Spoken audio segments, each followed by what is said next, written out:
27 مارچ کو عمران خان نے ناظرین جو اسلام آباد میں جلسہ کیا تھا اس میں انہوں نے اپنی حکومت ختم کرنے کی سازش کا ذکر کیا، امریکی مراسلے کا ذکر کیا، ساتھ ہی ساتھ انہوں نے ایک اور اہم بات بھی کی تھی کہ ان کی جان کو سنگین خطرات لاحق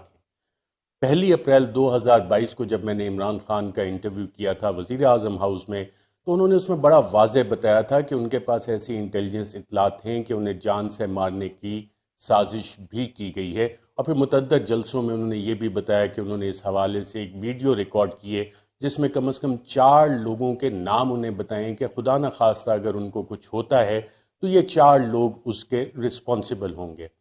اب اتنی دفعہ عمران خان نے یہ والی بات کی ہے، اور پھر ہم جو موجودہ حالات دیکھتے ہیں کہ پورا ایک لافیئر عمران خان کے خلاف لانچ کیا گیا ہے کہ عمران خان کے خلاف الیکشن کمیشن، FIA، اسلام آباد پولیس، کنٹیمپٹ آف کورٹ، تمام کارروائیاں یکے بعد دیگرے شروع ہو گئی، تو کیا یہ اسی سازش کا حصہ ہے جس کے تحت عمران خان کو سیاست سے مائنس کیا جانا ہے؟ اور اس حوالے سے اسلام آباد پولیس نے 12 سپتمبر کو باقاعدہ طور پہ عدالت میں اینٹی ٹیررزم کورٹ میں ایک درخواست بھی دائر کر دی ہے کہ عمران خان کی بیل کینسل کی جائے، کیونکہ انہوں نے انویسٹیگیشنز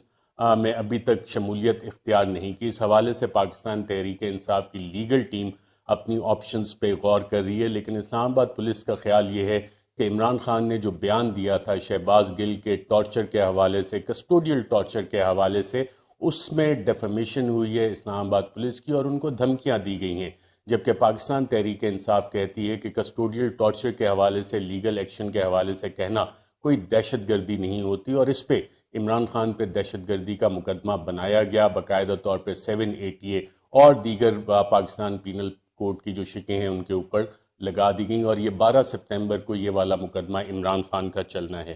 جب ہم اس ساری صورتحال کو دیکھتے ہیں تو سوال ناظرین یہ پیدا ہوتا ہے کہ -1 پاکستانی سیاست میں کب شروع ہوا، اور عمران خان کی جان کو جو خطرات ہیں وہ کتنے سیریس ہیں اور کتنے خطرناک ہیں۔ تو اس حوالے سے جب ہم پاکستان کی تاریخ پہ ناظرین نظر ڈالتے ہیں تو پاکستان کے پہلے وزیر اعظم، قائد اعظم کے رفیق، پاکستان کے بانی،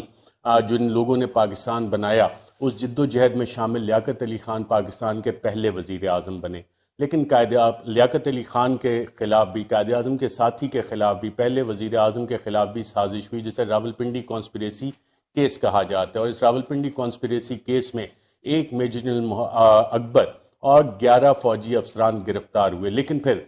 لیاقت علی خان کی بعد میں اسیسینیشن ہو گئی اور سعید اکبر اس کو بھی مار دیا گیا، اور پھر جو انویسٹیگیشنز کا ٹریل تھا وہ بالکل کولڈ ہو گیا، اور پھر کچھ نہیں پتہ لگا کہ یہ سازش لیاقت علی خان کو مارنے کی کس نے کی تھی، اور لیاقت علی خان ان کو باقاعدہ قتل کر دیا گیا۔ بعد میں کچھ اطلاعات بھی آئیں اس حوالے سے کہ کوئی پینشن کا سلسلہ بھی ایک جاری رہا تھا جس پولیس والے نے اس کو سعید اکبر کو مارا تھا، اور تحقیقات اس حوالے سے مزید آگے نہ بڑھ سکیں۔ جب ہم پاکستان میں ناظرین یہ سلسلہ دیکھتے ہیں تو قائد اعظم محمد علی جناح کی بہن محترمہ فاطمہ جناح نے جنرل ایوب خان جو اس وقت کے ملٹری ڈکٹیٹر تھے ان کے خلاف الیکشن لڑنے کا اعلان کیا۔ تو جس طرح عمران خان کی لائیو تقاریر پہ باقاعدہ پابندی لگا دی گئی ہے، اسی طرح قائد اعظم کی بہن فاطمہ جناح کے اوپر بھی ریڈیو پاکستان پہ جو ان کی تقاریر نشر ہوتی تھی پابندی تھی، اور جو 1-2 تقریریں نشر ہوئیں اس کو باقاعدہ سینسر کیا گیا، اور سینسر کرنے کی وجہ یہ تھی کہ محترمہ فاطمہ جناح اس وقت کی حکومت یعنی جنرل ایوب خان کو کرٹیسائز کرتی تھیں۔ محترمہ فاطمہ جناح کا انتقال ہوا 9 جولائی 1967 کو، اور اس حوالے سے جو اخبارات میں ناظرین خبریں چھپیں اس میں کہا گیا کہ محترمہ فاطمہ جناح کا جو انتقال ہے وہ انتہائی مشکوک حالات میں ہوا۔ میں صرف ایک خبر آپ کو پڑھ کے بتا دیتا ہوں۔ اس کے مطابق اردو روزنامے میں یہ خبر شائع ہوئی کہ محترمہ فاطمہ جناح کو قتل کیا گیا ہے۔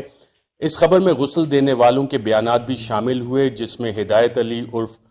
کلو غسال نے یہ کہا تھا کہ محترمہ فاطمہ جناح کے جسم پر زخموں کے گہرے نشانات تھے،